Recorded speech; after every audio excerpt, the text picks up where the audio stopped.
SES Defender of Freedom, uploading data log for days 293 through 296 of the Second Galactic War. Data Archive. The operation to find and destroy the Jet Brigade factories has begun. The past 4 days have been hard fought for the Helldivers, but with the might of the DSS, we have made landfall on our target, and preparations have begun for what may be a photo finish. At the start of day 295, Helldivers had just completed a major order to review the efficacy of machine gun stratagems. Through democratically driven testing, the MG-43 was first to reach the never-altered goal of 50 million enemies dispatched. And following the promised free lunch hour, MG-43 assembly workers will be granted automatically approved overtime in order to create a surplus of this weapon chosen by the Helldivers. As a result, all Helldiver super destroyers will be temporarily augmented with the MG-43. Awaiting further orders, Helldivers primarily remained on Panyan 24 until the defense of Matar Bay was lost. And hours later, the automatons attacked once again. This time, it was Marfark from every adjacent planet. With no time to waste, new orders arrived from High Command within the hour. While the Jet Brigade's campaign of terror is long over, the threat of further destruction remains, as long as the factories that produce them are still out there. Decryption of the automaton database intel we had liberated from Matar Bay indicates that the Jet Brigade staging ground was, Alright, come on, we can do this. Just think. Choohe or is it Choohe? Alright, so Coopesifor, Charbo 7, this one's Karen Prime, and Nobody, it could be anything. Today's Tuesday. At some point they finally labeled this plan properly. It's gotta be Choohe, right? It's Choohe.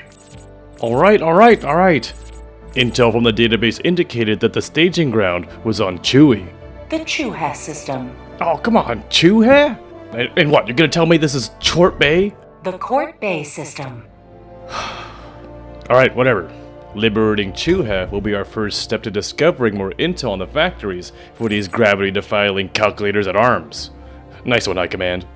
In addition, any remaining automatons that operated alongside the Jet Brigade may have important data still on their internal drives.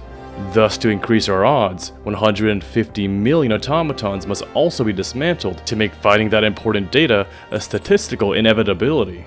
Thus, there were 3 opportunities to reach Choohe. The first is the recently lost Matar Bay. With half of the liberation still maintained, it seemed the fastest path to Choohe. The attack on Marfark is sourced from multiple planets, thus a gambit defense is not possible here. In addition, it is important to note that access to Matar Bay will remain through Mesa if Marfark was lost. The second path is through Kent with 0 progress and horrific conditions. And the third choice is to go through the highest possible resistance to absolutely take the most amount of time through Court Bay. And following the receipt of new orders, Helldivers primarily deployed to Court Bay. I'm sorry. But the DSS was still in play, and it could help mark the correct planet to attack, and activated the orbital blockade. The other planets weren't choices for votes? Affirmative. Well, Helldivers showcased the DSS's ability to not require warp links to reach a planet, and deploying a strategy neither the automatons, myself, or the Helldivers themselves can understand. Through the rest of the day, no progress was made on Court Bay, and Helldivers eventually shifted to Marfark to complete the defense while Bor Rock was lost. Helldivers put those overtime hours to good use, as the machine guns bolstered their efforts on both Marfark and Matar Bay, easily scrapping the required amount of automatons in less than 2 days, though the orbital blockade remained on Choohe throughout the day. The next vote for the DSS moved it to Matar Bay with it still active for a couple hours, and once the blockade was lifted, the Eagle Storm was almost ready. Through the night, the 2-day-long defense of Marfark was finally turning around. The invasion forces arriving through the constant blizzards on the planet resulted in truly horrific battle conditions. But the Helldivers held strong and refused to give up the planet before moving on to Matar Bay. Thus, by the morning, every last Marfarkan bought was scrapped.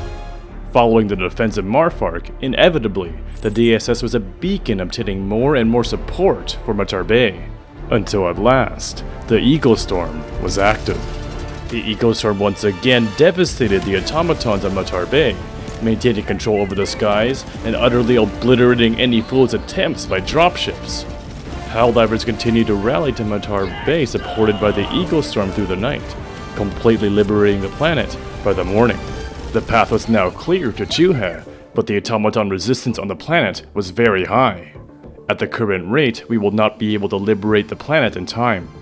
However, the planetary bombardment has begun to fund, and having this ready for the next day can turn the tide to complete the major order in time. And that concludes this datalog data arc. Huh? What? Oh, looks like the investigations into the black hole that sucked up the super colony has concluded. And, well, it's just a black hole. Ha! What else could it be? It feels great knowing all of these reports of anomalies and sounds are all just false. The Defender of Freedom is deploying Helldivers to Choohe. Wait, Choohe is an option to vote for the DSS, right? Negative. What?